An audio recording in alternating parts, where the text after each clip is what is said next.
Welcome to the Diverse Minds podcast, where we give you the tips, tools, and techniques you need to be a mentally healthy and inclusive leader. Each week, you'll hear about a variety of topics linked to mental health, well-being, and diversity that will enhance both your professional practice and personal well-being. Welcome to this bonus episode of the award-winning Diverse Minds podcast. Now, for April 2022, you'll be aware that this month's theme is all about music and mental health. However, it's also Stress Awareness Month, so I wanted to do an extra bonus episode for you about resilience. And please keep listening, as I'm also going to be doing a giveaway in this episode. And I'd love to hear from you as listeners. And to make this super easy, I've created a place online where you can leave me a voice note on a platform called SpeakPipe. With or without your name, you can choose. The link is in the show notes, but I'm also going to let you have it here. It's bit.ly/SPKPDMP. You can also let me know what you'd like to hear if you enjoyed this episode and anything else you want to share. So I'm creating this special bonus episode specifically focusing on why resilience isn't a sticking plaster. Prior to the pandemic, resilience had been something on employers' lips for some time. Research has shown that people demonstrating what are considered resilient behaviors are people who have greater flexibility, energy, mental agility, and consistently perform at the highest level. Now, let's look at the word resilience, and it can be defined as the ability to adapt following setbacks and difficult life events whilst maintaining positive mental health and well-being. And I often think of it as an internal rubber band. So each of us has a rubber band of a particular size and shape, and when something challenging happens, our rubber band, our optimal, gets pulled into another shape that doesn't work for us or changes color. And we need to use tools and techniques to bring this rubber band into the right shape and color that is unique and workable for us. But why resilience isn't a sticking plaster, and I want to be very clear, is that putting up with poor management and simply sucking it up, bullying behaviors, thinking you're not strong enough is not resilience. Resilience is about understanding challenges, being aware of when the same thing may be happening again and again, and considering how hard times enable us to move forward in the future and working out strategies that will be useful for us. But it's not about saying, I should be able to deal with this horrendous behavior or relentless working or always put my work first before the other things in my life. Hence this episode on why this word resilient and being resilient and cultivating resilient behaviors is not a sticking plaster. So let's think of it as resilience is proactive. It can be reactive too, but more about how you decide to tackle a problem than thinking you just have to deal with it and you're not tough enough. And let's also be clear, we talk about resilience as individuals, but organizations and businesses also need to build resilient systems by realizing that people are simply not machines. Lack of and poor communication is completely detrimental.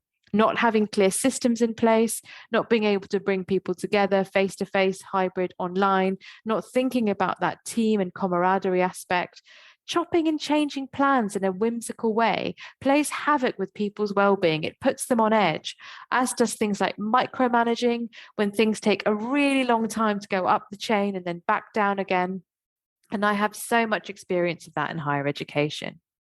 So for this special episode, so we're thinking bigger than a sticking plaster, I'm going to be giving away 2 places of my e-course, The Mentally Healthy Professional. And to win, what do you have to do? Well, all you have to do is share this episode on social media. So if you see it, listen to it, share it, or create your own post, and please tag me in.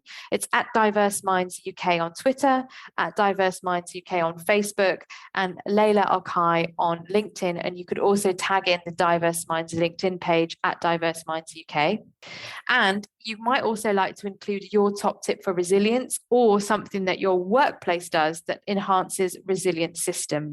So all you need to do is you need to share this episode on social media, tag me in, share a tip if you want to.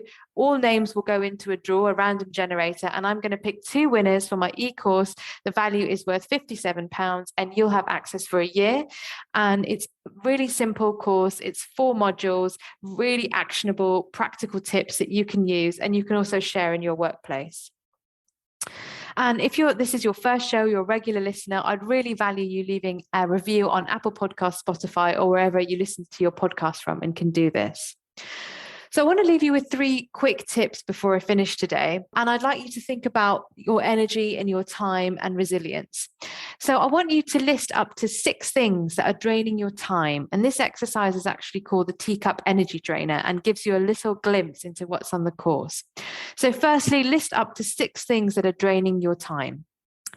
And what actions could you take to plug these? Now, I know you can't always eliminate everything. So, of course, if childcare takes up a lot of your time, if elder care takes up a lot of your time and it's draining, you can't just suddenly plug it up and go, I'm not going to do it. I know that's not realistic. But potentially it's things like always answering emails, being in meetings. Maybe there's some ways you could consider splitting child or elder care. So think about this, 6 things, then actions you can take. And then finally, how motivated do you feel to take steps to reduce this energy drain? So give it a number where 0 is actually you're not motivated at all. And 10 is the minute you finish listening to this podcast, you're going to action it. So how motivated do you feel on a scale of 1 to 10 to reduce this energy drain? And these are the things we talk in greater detail online in the Mentally Healthy Professional course. It's all about the tips, techniques, and tools on how to create your ideal work-life balance, and you'll learn to create positive boundaries in order to spend time the way you want to.